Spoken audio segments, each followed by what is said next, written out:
আসসালামু আলাইকুম। সবাইকে স্বাগত জানাচ্ছি। আমি নাসরুল ইসলাম তন্ময়। শুরুতে বিআরবি কেবল সংবাদ শিরোনাম। বাংলাদেশের সর্বশেষ গুরুত্বপূর্ণ আপডেট সংবাদে আপনাকে স্বাগত। শুরুতেই সংবাদ শিরোনাম, পরে বিস্তারিত।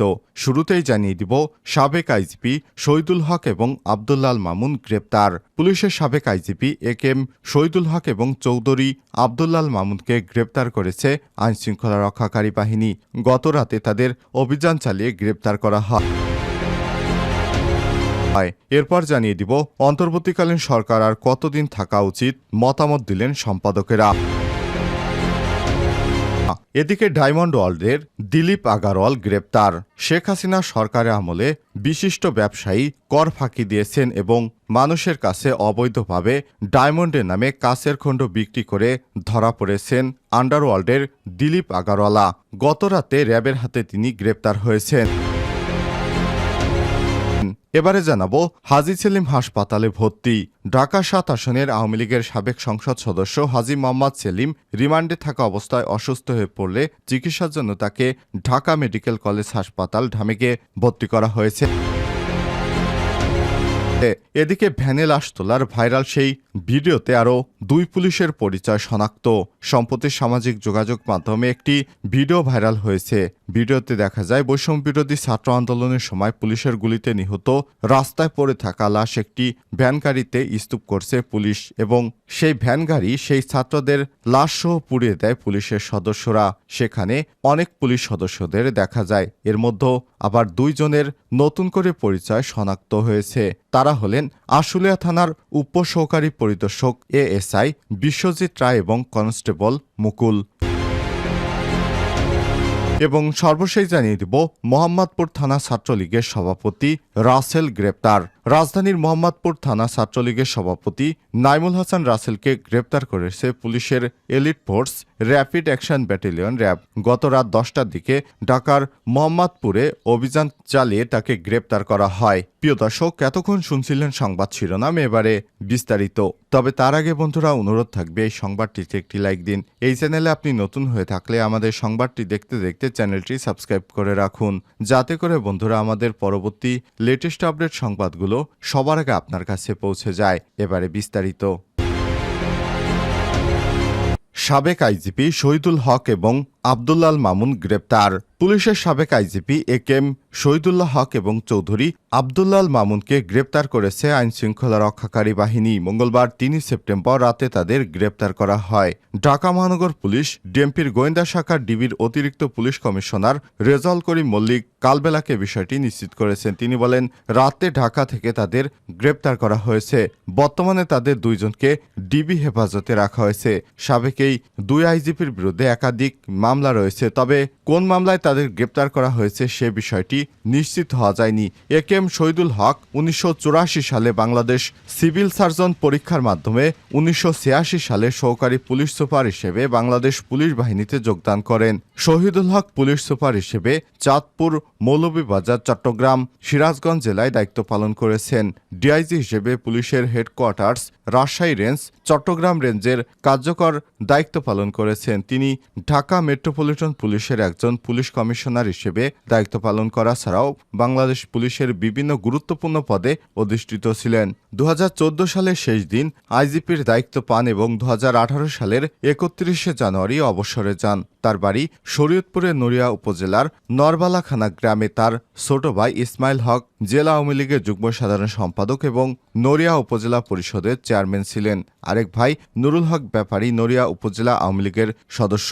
চৌধুরী আব্দুল্লাল মামুন বাংলাদেশ পুলিশের 31তম মহাপরিদর্শক অর্থাৎ আইজিপি ছিলেন। তিনি 2022 সালের 30 সেপ্টেম্বর বাংলাদেশ পুলিশের মহাপরিদর্শকের দায়িত্ব পান।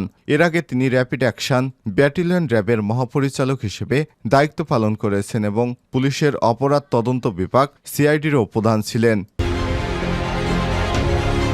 অন্তর্বর্তীকালীন সরকার কতদিন থাকা উচিত, মতামত দিলেন সম্পাদকেরা। বৈষম্যবিরোধী ছাত্র আন্দোলনে হাসিনার পতনের পর ডক্টর মোহাম্মদ ইউনূসের নেতৃত্বে গঠিত অন্তর্বর্তীকালীন সরকারের মেয়াদ 2 থেকে 3 বছর হওয়া উচিত বলে মনে করেন দেশের শীর্ষস্থানীয় সম্পাদক পত্রিকার সম্পাদকেরা।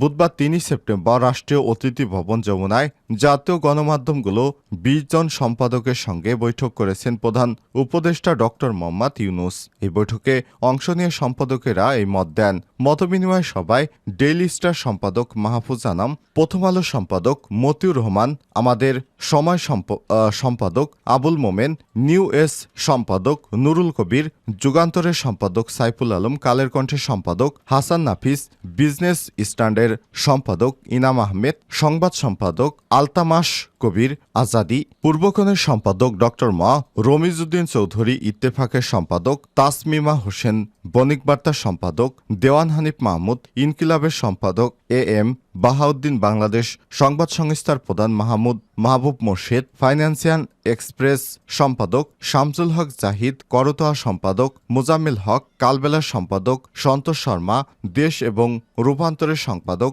মোস্তফা মামুন, প্রতিদিনের বাংলাদেশের সম্পাদক মুস্তাফিজ শফি, ঢাকা ট্রিবিউনের সম্পাদক জাফর সুবহান প্রমুখ উপস্থিত ছিলেন। বৈঠক শেষে সাংবাদিকদের ব্রিফ করে প্রেস সচিব শফিকুল আলম, এ সময় প্রধান উপদেষ্টার উপপ্রেস সচিব আজাদ মজুমদার এবং অপূর্ব জাহাঙ্গীরও উপস্থিত ছিলেন। ডায়মন্ড ওয়ার্ল্ডের দিলীপ আগারওয়াল গ্রেপ্তার।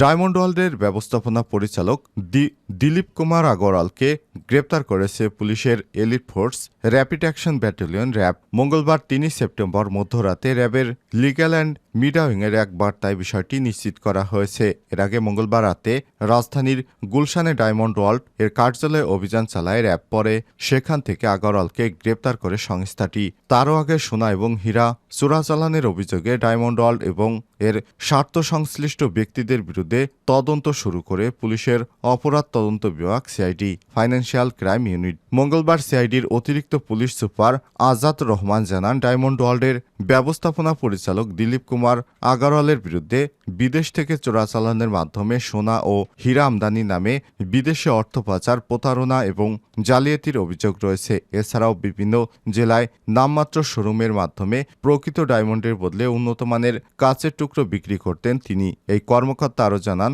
দুবাই, সিঙ্গাপুর স্বর্ণ চোরাচালান সিন্ডিকেট নিয়ন্ত্রণ, কলকাতার 3টি জুয়েলারি দোকান সহ 11টি বাড়ি রয়েছে তার। মালয়েশিয়ায় ও দুবাই, কানাডায় বহু অবৈধ সম্পদ অর্জন করেছেন তিনি। এছাড়াও প্রতারণার মাধ্যমে 40 কোটি টাকা বিনিয়োগ করে অবৈধভাবে একটি ব্যাংকের পরিচালক হওয়ার অভিযোগ রয়েছে তার বিরুদ্ধে। এসব অভিযোগ তার বিরুদ্ধে তদন্ত শুরু করেছে সিআইডি। হাজী সেলিম হাসপাতালে ভর্তি। ঢাকা 7 আসনে আওয়ামী লীগের সাবেক সংসদ সদস্য হাজী মোহাম্মদ সেলিম রিমান্ডে থাকা অবস্থায় অসুস্থ হয়ে পড়লে চিকিৎসার জন্য তাকে ঢাকা মেডিকেল কলেজ হাসপাতালে ভর্তি করা হয়েছে। মঙ্গলবার 3 সেপ্টেম্বর রাত 12টার দিকে তিনি অসুস্থ হয়ে পড়লে ঢাকার ঢামেক হাসপাতালে নতুন ভবনে ভর্তি করা হয়। বিষয়টি নিশ্চিত করেছেন ঢামেকের পুলিশ ক্যাম্পের ইনচার্জ বাচ্চু মিয়া। তিনি বলেন, অসুস্থ হাজী মোহাম্মদ সেলিমকে ঢাকা মেডিকেলে নিয়ে আসা হয়েছে, পরে তাকে ভর্তি করা হয়। জানা গেছে, আইডিয়াল কলেজের প্রথম বর্ষের ছাত্র খালিদ হাসান সাইফুল্লাহ হত্যার অভিযোগে গ্রেপ্তার সাবেক সংসদ সদস্য হাজী মোহাম্মদ সেলিমের 5 দিনের রিমান্ড মঞ্জুর করে আদালত। মঙ্গলবার ঢাকার মেট্রোপলিটন ম্যাজিস্ট্রেট আখতারুজ্জামানের আদালত এ আদেশ দেয়। এদিন বিকেলে হাজী সেলিমকে আদালতে হাজির করা হয়। সে সময় কড়া নিরাপত্তার মধ্যে তাকে কাঠগড়ায় তোলা হয়। হেলমেট খুলে ফেলে কান্নায় ভেঙে পড়েন তিনি। শুনানিতে তার বিরুদ্ধে অভিযোগ তোলা হলে তিনি মাথা নেড়ে নাকচ করেন। জগন্নাথ বিশ্ববিদ্যালয় হল দখলের অভিযোগও হাত নাড়িয়ে অস্বীকার করেন তিনি। শুনানি শেষে আদালত তার রিমান্ড মঞ্জুর করে। এর আগে গত রোববার রাতে রাজধানীর বংশাল থানা এলাকা থেকে গ্রেপ্তার করা হয়। পরে হত্যা মামলায় 10 দিনের রিমান্ডের আবেদন করে পুলিশ। কোটা বিরোধী আন্দোলনের সময় গুলিতে ছাত্র নিহতের একাধিক মামলায় তিনি এজাহারভুক্ত আসামি। গত 5 আগস্ট আওয়ামী লীগ সরকারের পতনের পর দলটির অন্য নেতাদের মধ্যে হাজী সেলিমও আত্মগোপনে চলে যায়। সাম্প্রতিক এই ঘটনা ছাড়াও পুরান ঢাকার হাজী সেলিমের বিরুদ্ধে জমি এবং ভবনসহ বিভিন্ন দখলের অভিযোগ রয়েছে অতি পুরনো। পুরান ঢাকার বহুল আলোচিত হাজী সেলিম অসুস্থ থাকায় গত জানুয়ারির জাতীয় নির্বাচনে ঢাকা 7 আসন থেকে আওয়ামী লীগের মনোনয়নপত্রে এমপি হয় তার ছেলে সুলাইমান সেলিম। তবে তার 2 ছেলে আন্ডারওয়ার্ল্ডের গডফাদারও এখন আত্মগোপনে চলে গেছে।